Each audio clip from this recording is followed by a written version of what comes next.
Let's take a look at this problem. We got f of x is equal to negative x plus 2 squared. It says to graph it, and we'll get to that eventually, but it says find the x and y intercepts of each graph, if any exist. So let's do that first. Now for our x-intercept, you always plug 0 in for the other variable. So to find the x-intercept, we plug 0 in for y. Remember, f of x is y. So we got 0 is equal to negative x plus 2 squared. Now this is almost in the right form for the square root property. We just have to have the part that's squared by itself. So I'm going to divide both sides by negative 1.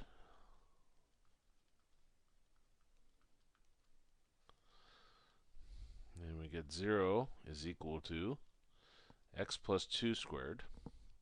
Now square root property says if you got something squared equal to something else, you drop your squared and you put a plus or minus square root around the other side. So let's do that. Now square root of 0 is 0, and a plus 0, negative 0 is just 0. So we got 0 is equal to x plus 2. Take the 2 over, and we end up with x is equal to negative 2. So our x-intercept is negative 2, 0.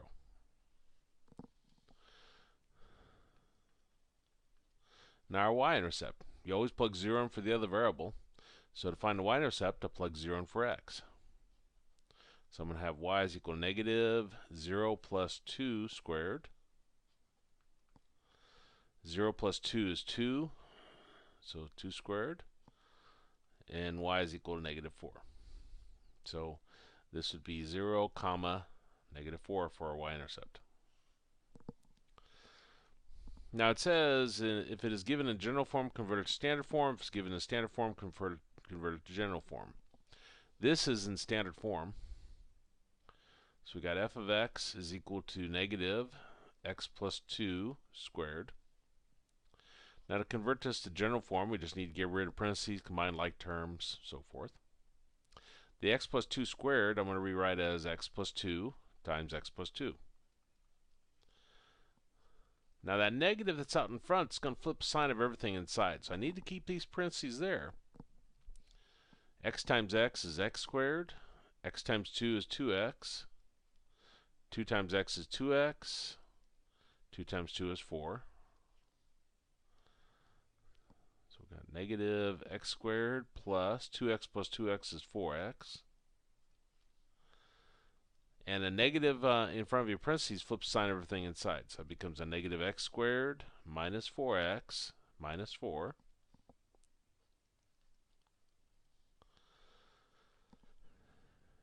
And that's our general form. Now standard form is actually more beneficial for working problems. So I'm going to look at it. If I were to put this truly in standard form, it has to be a number in front of the parentheses.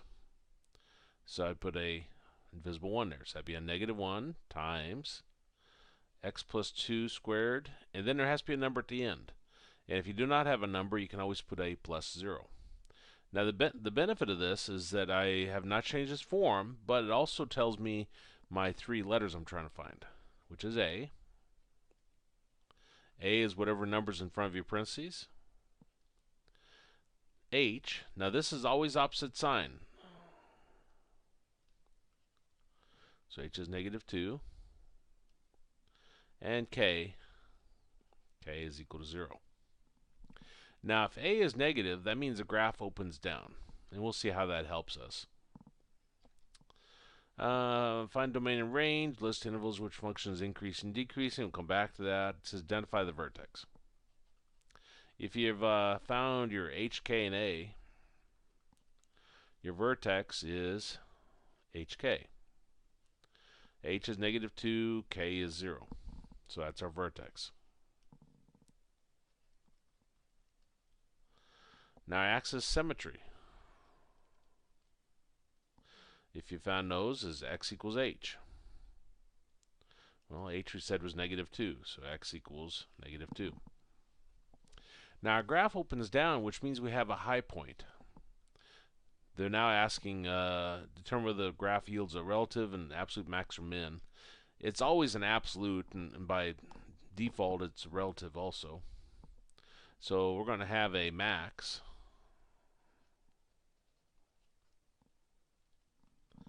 at k, and k is 0. Now if I were to put that in point form, if that's what they're wanting, it'd be negative 2, 0. Most books just want k. Okay, well, let's see. We got this now, so let's talk about our domain. For quadratics, it's easy. Domain is always negative infinity to positive infinity. Now our range. This is all based upon whether your graph opens up or down. Since our graph opens down, then we're going to take the y part of our vertex, which is 0. Start there, and we're going to go to, oops. Sorry, it's going down. So I need to put negative infinity first, and then 0. And that would be our range. Now, since our graph, if you look at the little sketch I did here, is increasing at first, we're going to be increasing from negative infinity, and it'll stop increasing at the x part of our vertex. X part of our vertex is negative 2. And then you can see your graph is decreasing. It's going down. So it's going to be decreasing from negative 2 to positive infinity. Now if we do our graph, our vertex, what's our vertex? Negative 2, 0.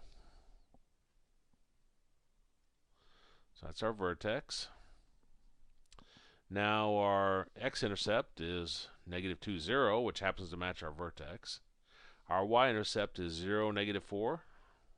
2, 3. Should be right there. Axis symmetry is x equals negative 2, and we'll talk more about that here in a second. But that should be a straight line. That's our axis symmetry. Now we really need just one more point, and then we'll have the kind of what the graph looks like. So I'm going to plug in x equals 1. Probably won't be a bad one. I could also have chose negative 1. And we're going to plug it into our original problem. So we're going to have y is equal to negative 1 plus 2 squared. Now this may put it too far down, so we may want to go to negative 1. Okay, so negative 1 plus 2 is 3. 3 squared is 9, so we got y is equal to negative 9. So 4, 5, 6, 7, 8, 9. Nah, I guess that's not too far. So we got 1, negative 9, which would be right here.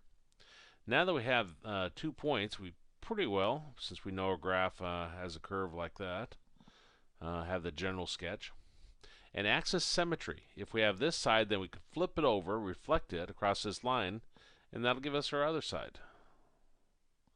And of course that keeps going down forever like that. I guess it should go down like that. But that's our graph.